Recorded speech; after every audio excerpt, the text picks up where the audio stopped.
करता क्यों तू मुहासे, जिसमें है थोड़ी खुशियाँ उसमें है थोड़े गम। न जाने सब क्यों मुझसे खफा, मेरे अपनों ने दी मुझे वो सजा। क्या है सही और क्या गलत बता। निशा निशा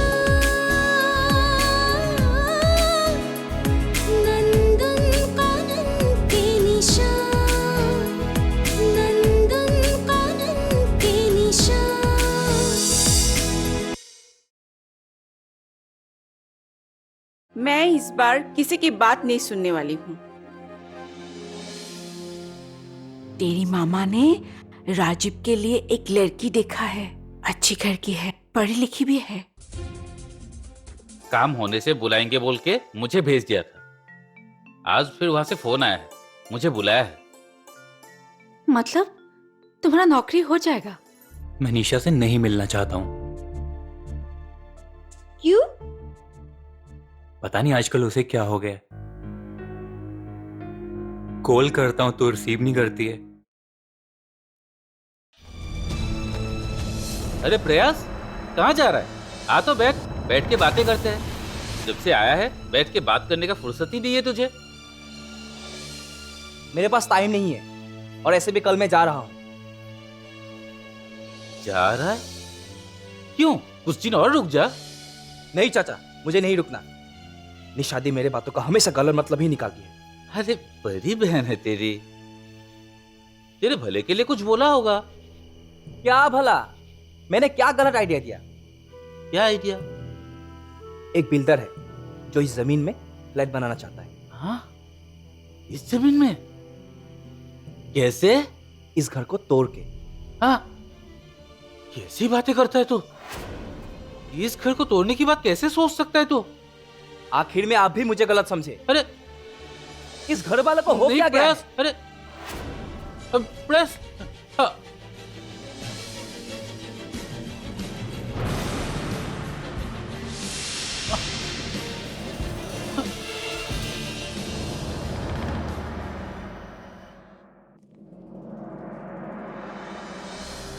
निशा, ये प्रयास को हो क्या गया है?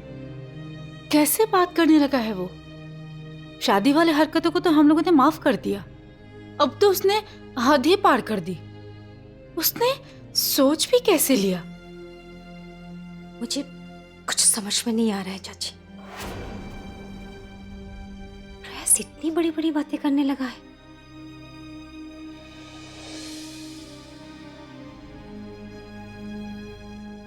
कहना तो नहीं चाहिए,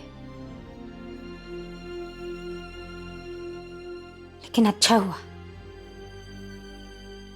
कि ये सब सुनने के लिए आज देवता हमारे बीच नहीं है।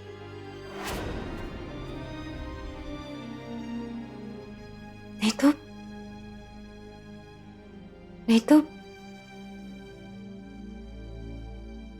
उनके दिल टूट जाते।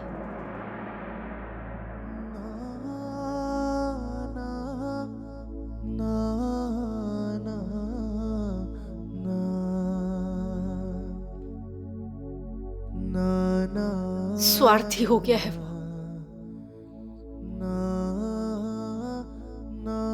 इंसानियत खो बैठा है।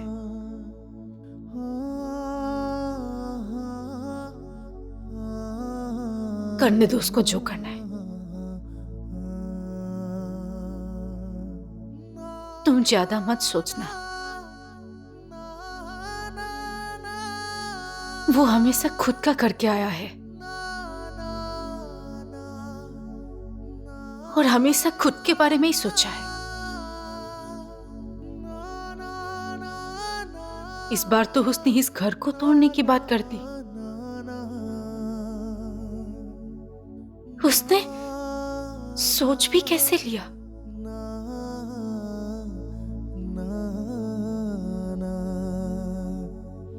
तुम कमजोर मत होना।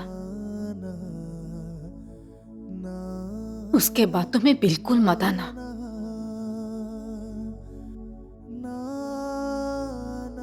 उसने इस बार देवता के स्वाभिमान पर हाथ डाला है। वो देवता के सपनों को तोड़ना चाहता है। उसकी हिम्मत कैसे हुई? और वो नंदन कानन को तोड़ना चाहता है।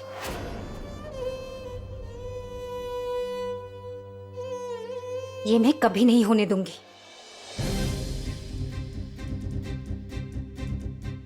कभी नहीं।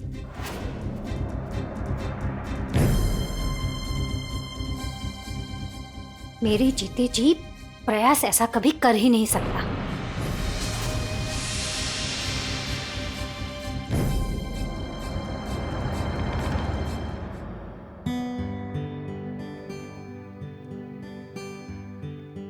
ये लीजिए चाय। अरे वाह महेश भैया, आप तो शादी के बाद खिल गए हो, अच्छे दिख रहे हो। क्या बात कर रही हो रिया, जैसा था वैसा ही तो हूँ। खामा तुम क्रेडिट किसी और को दे रही हो। किसी और को मतलब? अरे एक बार शादी हो जाने के बाद सब क्रेडिट तो भाभी को ही जाएगी ना। अब भाभी अपने हाथों से अच्छे अच्छे खाना बना के खिला रहे हैं, इसीलिए तो महेश भैया पहले से अच्छा दिखने लगे हैं। क्या बात कर रही हो रिया, पहले जैसे ही तो हूँ। खामा तुम क्रेडिट किसी और को दे रही हो। अरे जो भी हो, अब वो तेरी बीवी है और उससे क्यों जलता है तू?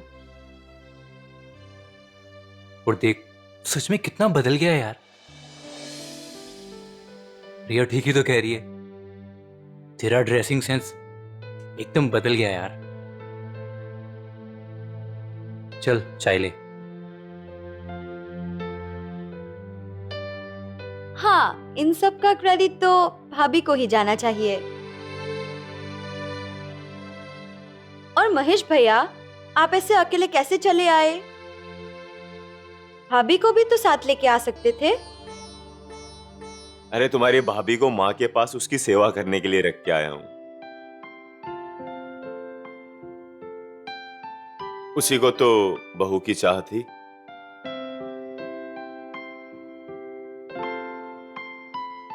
पर इस बार मैं किसी की नहीं सुनूंगा। इस बार तुम्हारे भैया की शादी करवा के ही रहूंगा। हाँ, ये बात आपने बिल्कुल ठीक कहा। मैं भी यही चाहती हूँ। आप जैसे एक दोस्त होने के बावजूद भी मेरा भैया अभी तक कुंवारा कैसे है?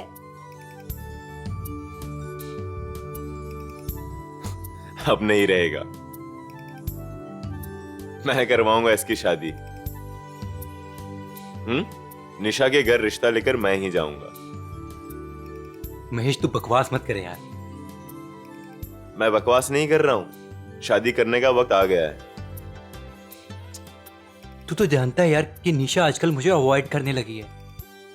मुझे लगता है शायद वो किसी वजह से मेरे से नाराज है। तो फिर तू उससे बात कर।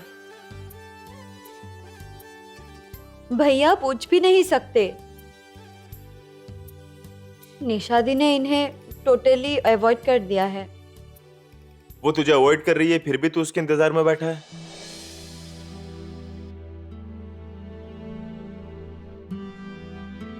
देख, अब वक्त आ गया है कि दूसरी लड़की देख के तू अपना घर बसा ले।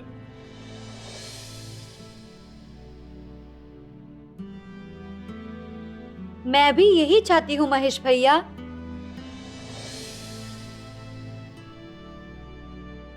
अब तो ये पूरा क्लियर हो चुका है कि निशा दी के मन में भैया के लिए कोई प्यार व्यार नहीं है।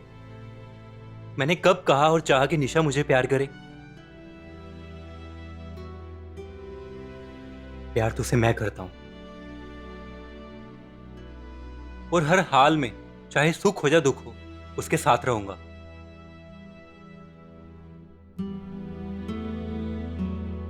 और तुम दोनों क्यों मेरी शादी के पीछे पड़े हो? शादी नहीं की तो मर जाऊंगा क्या?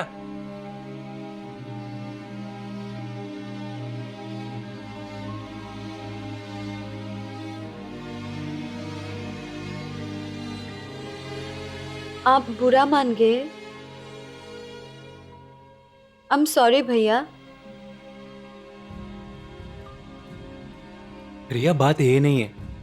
बात ये है कि तुम दोनों मुझे समझ नहीं रहे हो।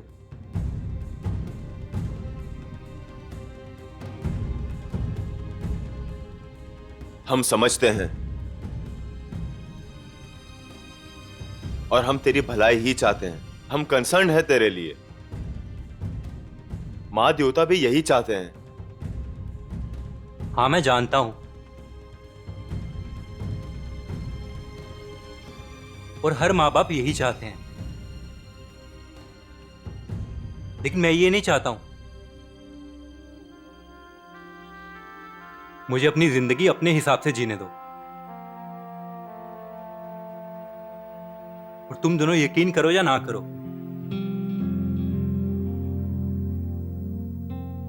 मैं ऐसे ही बहुत खुश हूं। ठीक है, छोड़िए सब कुछ। चल बाहर घूम के आते हैं। कहाँ? कहीं भी, ऐसे ही यार लॉन्ग ड्राइव पर चलते हैं। देख, शादी के फंक्शन में मैं बहुत थक चुका हूँ। थोड़ा रिलैक्स होना चाहता हूँ। नेक्स्ट टाइम मुझे भी साथ में ले जाना। नेक्स्ट टाइम क्यों, आज ही चलो ना। हाँ, आज नहीं, आज मुझे थोड़ा सा काम है। Next time. ठीक है, तुम्हारी भाभी को आ जाने दो, फिर साथ में शिलोंग घूमने जाएंगे। ओके, अच्छा तो फिर आप लोग बातें कीजिए। चल। चलते हैं। पहले खा तो ले कुछ। नहीं यार, भूख नहीं है। भैया तो पहले ऐसे नहीं थे। पता नहीं, मुझे भी कुछ समझ में नहीं आ रहा है।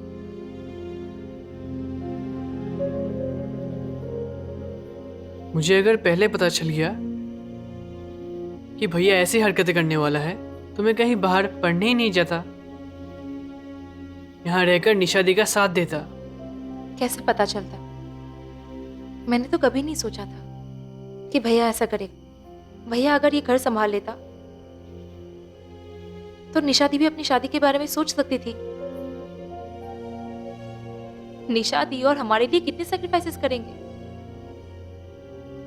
हमें भी निशादी के लिए कुछ करना पड़ेगा। मेरी पढ़ाई खत्म होने के बाद मैं भी एक जॉब ढूंढूंगा। मैं भी।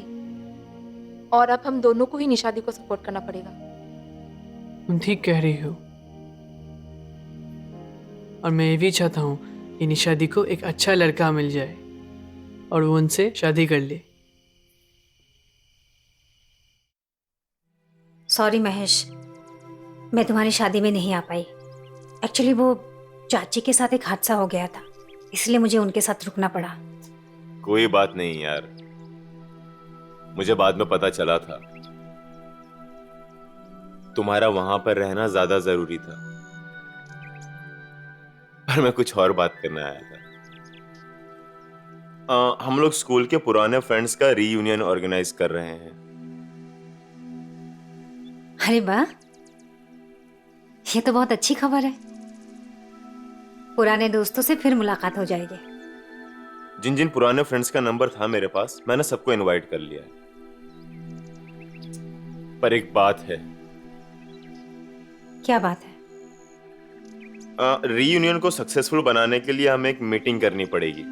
वहीं पर सब कुछ फाइनल कर देंगे। तो मैं सोच रहा था कि ये मीटिंग हम स्कूल में ही करते हैं। अगर पहली मीट स्कूल में कर रहे हो तो मैं स्कूल में सारा अरेंजमेंट करवा दूंगी। तुम बस मुझे डेट बता देना। इसी हफ्ते करना होगा। डेट मैं तुमको बता दूंगा। ठीक है। अच्छा निशा, तुमसे एक और बात करनी है। हाँ बोलो ना। राजीव ने बताया कि तुम उसे काफी दिनों से अवॉइड कर रही हो, उसका फोन रिसीव नहीं कर रही हो। अगर उससे कोई गलती हुई है तो उससे बात कर लो। वैसी कोई बात नहीं है।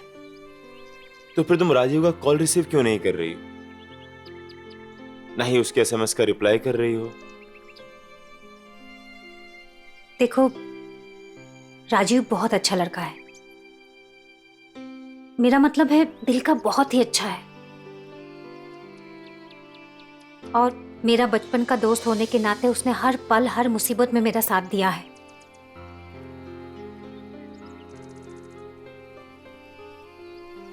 लेकिन कुछ लोग हैं जो हमारे दोस्ती को नहीं समझते, और मैं नहीं चाहती मेरी वजह से उसकी कोई बदनामी हो, लोग उसे गलत समझे। अगर यही बात तुमने राजीव को डायरेक्ट बता दी होती तो उसको इतना तड़पना नहीं पड़ता। नहीं नहीं, ये सब बातें मैं डायरेक्टली राजीव को नहीं कह सकती, उसको बहुत बुरा लगेगा। देखो निशा, हम तीनों बचपन से दोस्त हैं और आगे भी रहेंगे। ये सब कुछ हमारे बीच में अच्छा नहीं लगता है। मीटिंग वाले दिन दोनों मिलकर सब कुछ क्लियर कर लेना।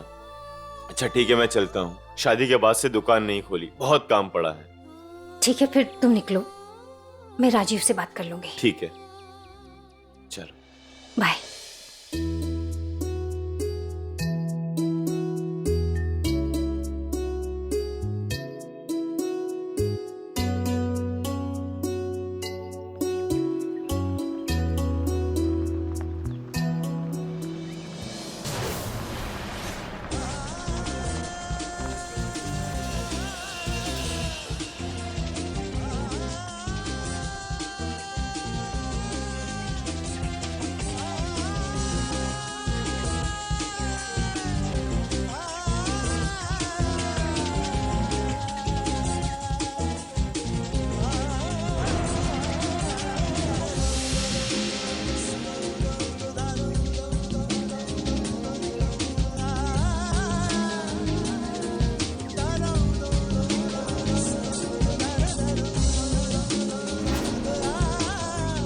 हाय निशा।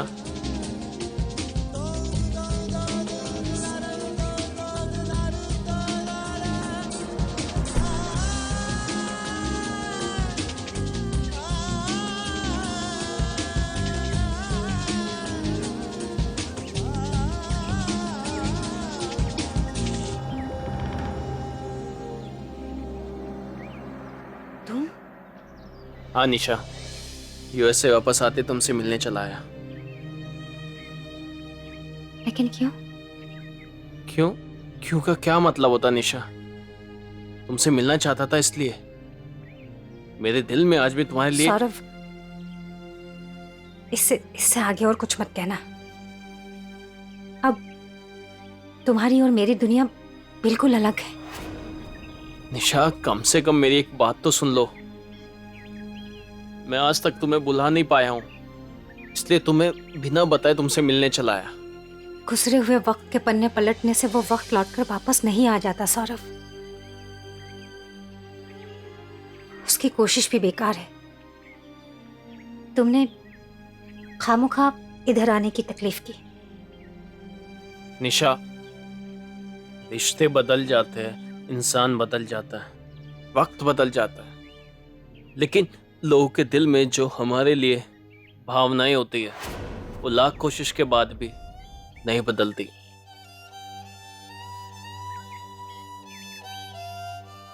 सौरभ, तुम्हें इतने दिनों बाद सामने देखकर मुझे कैसा महसूस हो रहा है मैं तुम्हें बता नहीं सकती।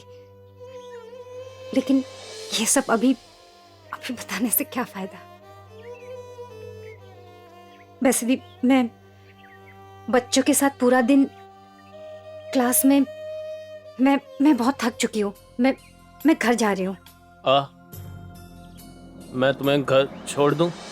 नहीं, मैं चली जाऊंगी।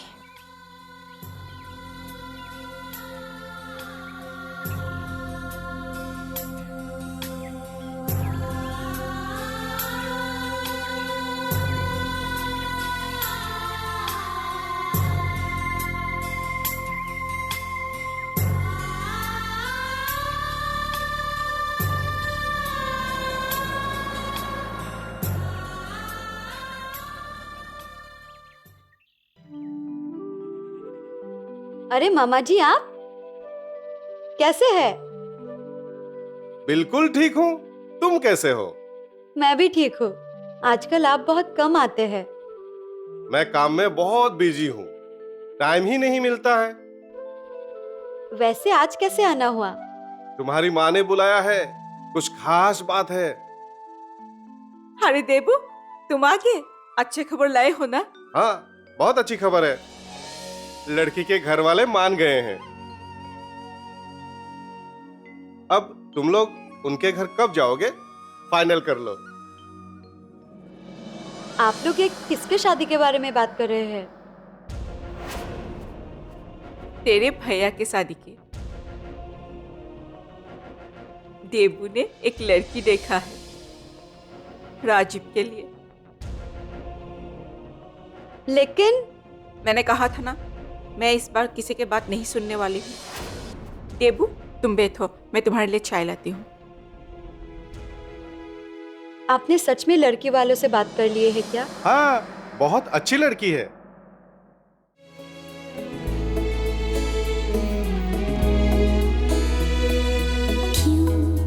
ऐसी खुशियों की बारिश करता क्यों तू मुहासे, जिसमें है थोड़ी खुशियाँ उसमें है थोड़े गम, न जाने सब क्यों मुझसे खफा, मेरे अपनों ने दी मुझे वो सजा, क्या है सही और क्या गलत बता, कैसी है ये बेबसी जिंदगी तू बता, क्या मिला है तुम्हें रोशनी का पता, कैसी है ये बेबसी जिंदगी तू बता। हेलो। हाय निशा। क्या मिला है तुम्हें हाय। रोशनी तुम मुझसे नाराज हो? का पता। नहीं तो क्यों? इतने सालों के बाद मैं तुम्हें देखकर कितना खुश था, और तुमने मुझसे अच्छे से बात भी नहीं की, जबकि मैंने तुम्हें कहा था कि मैं स्पेशली तुमसे मिलने आ रहा हूँ। मुझे भी तुमसे मिलकर बहुत अच्छा लगा सौरभ, लेकिन अब वक्त बदल चुका है। तुम्हें यूं ही चले नहीं आना चाहिए था। लेकिन निशा, मैं अब तक तुम्हें भुला नहीं पाया हूँ।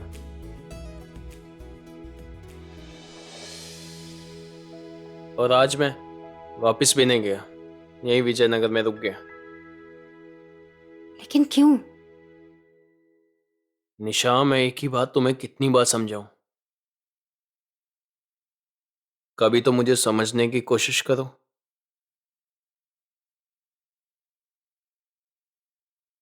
ठीक है सौरभ, मैं तुमसे मिलती हूँ कल।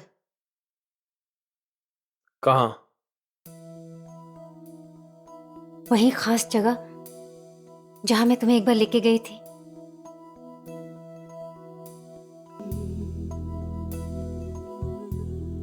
चलो ठीक है, तो कल मिलता हूं मैं। बाय। बाय।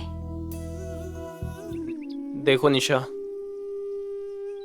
तुमसे मिलने इसलिए चला आया, मैं आज तक तुम्हें बुला नहीं पाया हूं, पर एक बात कहना चाहता हूं तुमसे, जो मुझे आज तक कहने का मौका नहीं मिला। अब निशा के बारे में सोचना बंद कर दो, अनीशा के बारे में सोचो। उस बेचारी का क्या कसूर है? निशा, क्या हुआ बेटा, परेशान लग रहे हो? नहीं तो। झूठ मत बोलो, मैं तुमको अच्छी तरह से जानती हूँ, कुछ तो बात है। तुम्हारी जिंदगी के साथ अनीशा की जिंदगी भी जुड़ी हुई है, उसकी तो कोई गलती नहीं है। क्यों ऐसी खुशियों की बारिश करता क्यों तू मुहासे, जिसमें है थोड़ी खुशियाँ उसमें है थोड़ी